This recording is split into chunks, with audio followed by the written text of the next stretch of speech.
Johnny Silverhand is a big fat liar, and in this video, we're going to expose all his deception and misinformation that he shares with V throughout Cyberpunk 2077. We'll be doing a deep dive into Cyberpunk lore books and comparing those events with what we learned from Johnny in the game. The discrepancies may shock you. Keep watching to see it all. What's up, everyone? Big Dan here. I make videos about RPGs and gaming commentary. So if you enjoy this video, be sure to smash that like button and subscribe to Big Dan Gaming.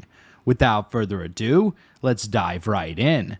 Throughout the course of Cyberpunk 2077, we learn much about the events during Silverhand's lifetime, both through his memories and what he explicitly tells us.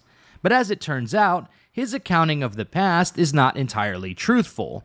There are many events that he either misremembers or misrepresents. Let's start with Johnny's biggest claim to fame, the nuclear attack on Arasaka Tower. We relive this event directly from Johnny's memories at the beginning of Act 2. From this perspective, it seems like Johnny organized and led the attack with the support of a few friends like Rogue, Shaitan, and Spider Murphy. But we know from Cyberpunk lore that the attack on Arasaka Tower was actually led by Morgan Blackhand.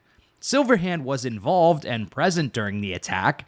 He was in charge of Strike Team Alpha, but the overall leadership role was squarely on Blackhand's shoulders. Yet, during this entire memory sequence, we don't see Morgan Blackhand at all.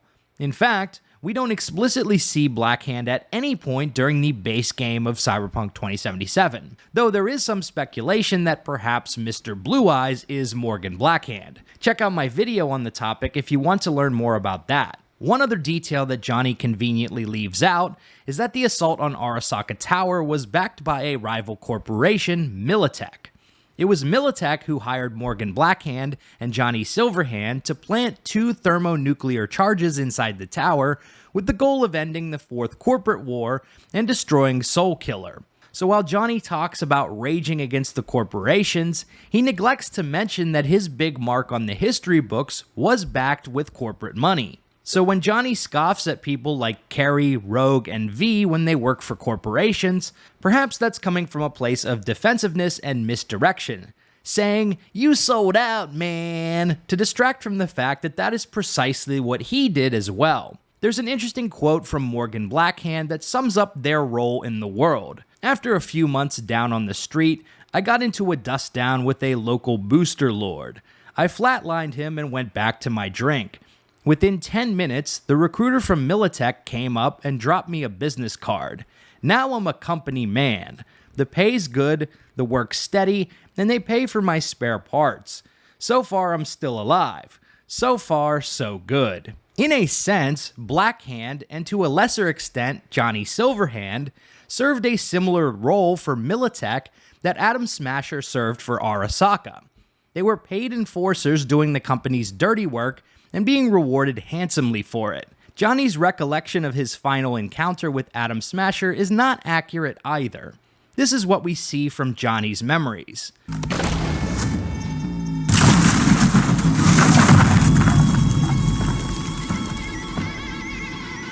Shit! That's Adam Smasher! Johnny, run!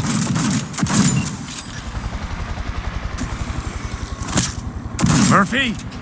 Door's sealed, but it won't hold for long. Run, Johnny. Like the wind. Johnny, move!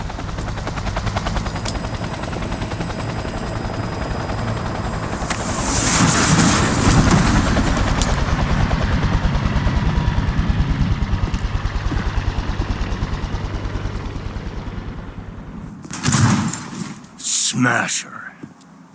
Told you, Johnny boy. Told you I'd end you someday. But this is not how things went down. Smasher actually killed Johnny inside Arasaka Tower before his team even managed to escape to the rooftops. While his crew was pinned down in an office space, Johnny sacrificed himself to create an opportunity for his companions to escape. These events are detailed in Firestorm Shockwave. Hey Steelhead, let's rock and roll. Johnny is standing in plain sight, a Militech SMG in one hand, the Malorian in the other. He begins pumping out rounds at Adam.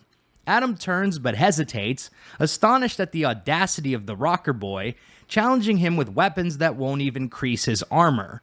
An arm comes up. The auto shotgun in it opens fire. APDS rounds cut the young rocker in half. Johnny spins and falls to the ground, a surprised look on his face, the Malorian still smoking in his fist. It only takes a second. Another interesting point about this mission is the involvement of Thompson, the media who Johnny brought along during his mission to rescue Alt after she was kidnapped by Arasaka. After V witnesses Johnny's memories, you can ask what happened to Thompson, considering Johnny beat the guy to a pulp. Thompson. What happened to him? Dunno, never worked together again. Maybe because you whooped his ass to make yourself feel better. Guy was a vulture, out to use Alt from the start. When Arasaka flatlined her, man, for him that was sprinkles, with the cherry on top. This was also a lie. Thompson was there at Arasaka Tower with Rogue, Spider-Murphy, Shaitan, and Johnny, and he was gravely injured just before Johnny sacrificed himself to Atom Smasher's shotgun. "Johnny's dead, Spider. Help me get Thompson out of here." Rogue's eyes speak of certainty and incredible pain, all slammed away behind an iron will to survive. "Keep the meat baggage light," Rach used to say. Spider reaches for the data suitcase, but sees that it too has been savaged by gunfire. It's wrecked. She quietly wishes Alt good luck. "Spider, now!" But Johnny will be avenged, Spider thinks to herself as she and Rogue drag the wounded Thompson to the elevator. There are other discrepancies as well. In Cyberpunk 2077, we see Shaitan get lit up inside the helicopter before Johnny takes over the turret. But in the source books, after Johnny is killed by Atom Smasher, Shaitan gets into a scuffle with Smasher, which provides the window for Rogue, Spider, and Thompson to escape to the elevators. And that rooftop fight that Johnny remembers having with Smasher, that did happen. Except that it wasn't Johnny that fought with Atom Smasher, it was Morgan Blackhand. During this scenario in the tabletop game, players can intervene to save Shaitan's life, but they cannot interfere with the battle between Smasher and Blackhand. The outcome of this battle remains unknown, which is alluded to by Jackie and Claire during your conversation at the afterlife before the heist. There's a spot missing. Morgan Blackhand, right? It's true. Morgan's yet to make up his mind if he's dead or still kicking. Nobody knows what happened to him. Think he's still alive? It's been years. Why not? Look at Rogue. Peaked from that era, a species unto themselves. Now, it's entirely possible that CDPR has just deviated from the source material in their telling of Cyberpunk 2077, but I don't think so. I think these discrepancies are deliberate and that the player is meant to recognize that perhaps they are inaccurate. Johnny serves as an unreliable narrator of the past, and there are many opportunities where we can see his account doesn't line up with reality, especially when we talk to other characters like Rogue, Carrie, and Alt.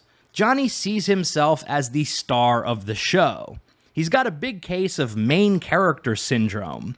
We can see this most clearly when Alt Cunningham gets kidnapped.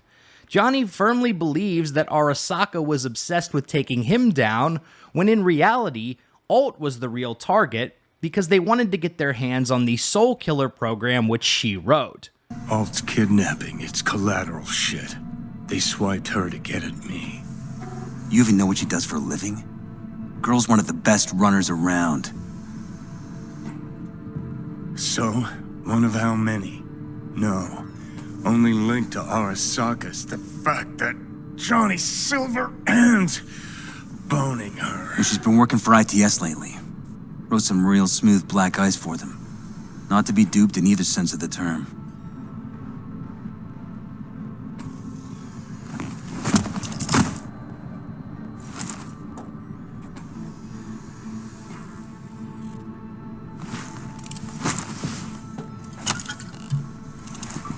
Arasaka wants her. Abduction was a standard intercorp extraction. Nothing more. Hang on. Alt was gonna meet you tonight. Mm-hmm. Said she could use my help. Wasn't kidding. Sokka tried this before, you know. Except all got lucky. Slipped through their mantis blades. Telling me she was afraid, and she went to you. Yeah. And frankly, I'm starting to see why. Okay, so what are they after? Soul Killer, an AI. Sound familiar at all? Of course. Urban legend with the shittiest name ever. It's no legend. Soul Killer's real. And your Chumbas at Arasaka just hired the runner who wrote it. Take that in. Sokka with Soul Killer to do with as it pleases. Grim, my man. You even imagine that, Rocker? Arasaka will be unstoppable. Soul Killer... Cool. Tell me the rest on the way. Do I hear extreme doubt? Oldest, tritest tale in the world. Arasaka was out to provoke me. And it worked. It will be interesting to see if any of these events get expanded on during the Phantom Liberty DLC. I'm excited to see if we'll get confirmation about Morgan Blackhand, and perhaps get some new perspectives that compete with what we learned from Johnny Silverhand. Because at the end of the day, Johnny has been lying to us. So there you have it. Uncovering Johnny's unreliable accounting of the past in Cyberpunk 2077. If you like this video, be sure to subscribe to Big Dan Gaming for more Cyberpunk and RPG videos. Big shout out to all the channel members for supporting my content. Until next time, this has been Big Dan. I should go.